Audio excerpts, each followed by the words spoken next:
नमस्कार विद्यार्थी मित्रांनो, यशाचा राजमार्गमध्ये तुमचे सहर्ष स्वागत आहे. तर तुम्हाला माहितीच आहे, आता ग्रुप डी रेल्वेची जी एक्झाम आहे तिची डेट आलेली आहे. एक्झामची डेट आलेली आहे, तुम्हाला माहितीच असेल 27 नोव्हेंबर पासून एक्झाम चालू होणार आहे. आणि आता मुलांचे मेसेज येत आहेत की सिलेबस काय आहे, नंतर आपण काय कशावर फोकस केला पाहिजे आहे. तर याबद्दल आपण सर्व काही माहिती आहे ह्या व्हिडिओमध्ये बघणार आहोत. तर तुम्ही चॅनलवर नवीन असाल तर चॅनलला नक्की सबस्क्राईब करा. तर पाहूयात आपण ही जी ग्रुप डी ची एक्झाम जी आहे ती RRB कडून घेतली जाणार आहे आणि त्याचा पॅटर्न जो आहे तो आपण आता मराठीमध्ये समजून घेणार आहोत.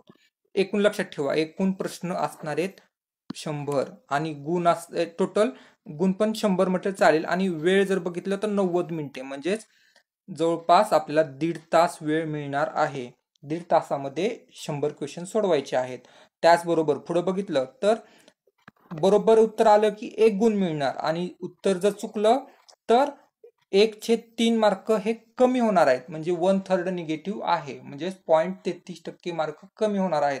त्यामुळे उत्तर बरोबर असेल माहिती तर करणं गरजेचं. नसेल अंदाज लावता येत असेल तर लावायचा, नसेल तर सोडून द्यायचा, कारण की मायनस मध्ये मार्क जातात. आता पुढे बघूयात आपण. तर लक्षात ठेवा की प्रश्नांचे वाटप कसं केले आहे, विभागणी आहे बघा. तर गणितासाठी 25 प्रश्न येणार आहेत. सामान्य विज्ञान म्हणजे जनरल सायन्स साठी 25 मार्क असणार आहेत. त्याचबरोबर सामान्य बुद्धिमत्ता व तर्कशक्ती याला 30 गुण आहेत आणि सामान्य ज्ञान व चालू घडामोडी यांना 20 मार्क आहेत. आलं लक्षात मित्रांनो तुम्हाला?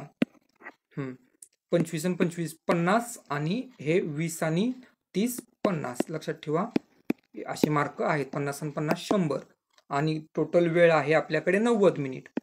तर आता घ्या पुढे.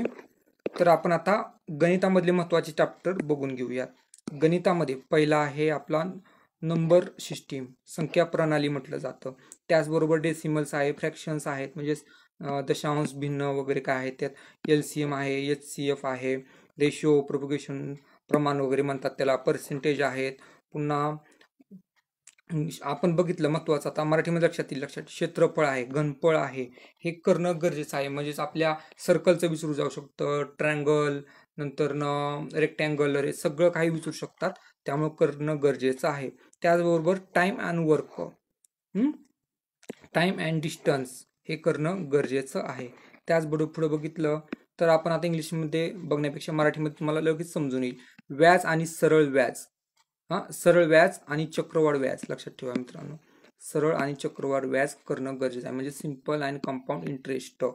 त्याचबरोबर नफा तोटा, प्रॉफिट अँड लॉस, नंतर मूलभूत बीजगणित जे आहेत अल्जेब्रा ते करणं गरजेचं आहे. त्याचबरोबर पुढे बघितलं तर मूलभूत, लक्षात ठेवा, भूमिती व त्रिकोणमिती करणं गरजेचं आहे. ट्रॅग्नोमेट्री आहे, जिओमेट्री आहे. त्याचबरोबर एलिमेंटरी स्टॅटिस्टिक्स म्हणजे प्राथमिक सांख्यिकी करणं गरजेचं आहे. आता जर पुढे बघितलं तर सामान्य बुद्धिमत्ता, त्याच्यामध्ये काय येऊ शकतं तर लक्षात ठेवा त्यामध्ये सादृश्यता, म्हणजे ॲनॉलॉजीज म्हटलं जातं त्याला, कोडिंग डिकोडिंग आहे. त्याचबरोबर नंबर अल्फाबेट सिरीज आहे, मॅथमॅटिक्स ऑपरेशन्स आहेत, ब्लड रिलेशन्स आहेत, नंतर सायलोजियम्स आहेत, जम्बलिंग आहेत, नंतर वेन डायग्राम्स आहेत, डाटा स्प्रिंग आहे. लक्षात ठेवा मित्रांनो. पुन्हा निर्णय क्षमता आहे, नंतर विश्लेषण तर्क आहे, त्यानंतर दिशा ज्ञान आहे, डायरेक्शन सेन्स म्हटलं जातं त्याला, वर्गीकरण आहे. त्याचबरोबर पुढे जर बघितलं तर अजम्पशन्स काय असतील तर ते सुद्धा करणं गरजेचं आहे. आता जर पुढचा विषय म्हटला तर सामान्य विज्ञान, त्यामध्ये फिजिक्स, केमिस्ट्री आणि बायोलॉजी सगळं त्यामध्ये करणं गरजेचं आहे. आता फिजिक्समध्ये म्हटलं महत्वाचं टॉपिक तर प्रकाश,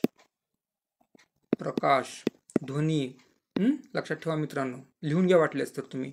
ध्वनी, प्रकाश, पुन्हा त्यामध्ये फिजिक्समध्ये महत्वाचे कन्सेप्ट आहेत, इलेक्ट्रिसिटी आहे अजून, नंतर ध्वनी, प्रकाश, इलेक्ट्रिसिटी, नंतर मेजरमेंट आहेत. हे सगळं करणं गरजेचं आहे. रसायनमध्ये कार्बनवर लक्षात ठेवायचं, नंतर रिॲक्शन लक्षात ठेवायच्या, नंतर मॅटरचं काय असतं ते लक्षात ठेवायचं. जीवशास्त्रामध्ये लक्षात ठेवायचं की ब्लडवर प्रश्न असू शकतो. त्याचबरोबर तुम्ही वर्गीकरण आहे, प्राण्यांचं वर्गीकरण वगैरे ते सगळं तुम्ही करू शकता. आता जर पुढे बघितलं तर चौथा चॅप्टर आहे आपला सामान्य ज्ञान व चालू घडामोडी.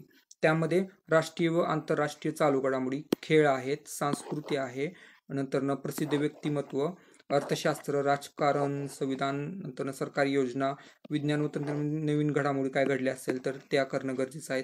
त्याचबरोबर विविध इतर महत्त्वाचे विषय करणं गरजेचं आहे. लक्षात आलं मित्रांनो? जरी तुमचे अजून काही डाऊट्स वगैरे असतील तर आम्हाला नक्की कमेंट्स करून कळवा. आता अजून ह्यामध्ये काही डाऊट तुमचा नसेलच, आता तुम्हाला अजून एकदा सांगतो. जर आपली एक्झाम म्हटलं तर 100 प्रश्न असणार आहेत, 90 मिनिट चालणार आहेत. आणि मी तुम्हाला डिस्क्रिप्शनमध्ये तुमचं हॉल तिकीट कसं बघायचं हे मी सांगून टाकेल. चालेल? ओके, धन्यवाद मित्रांनो.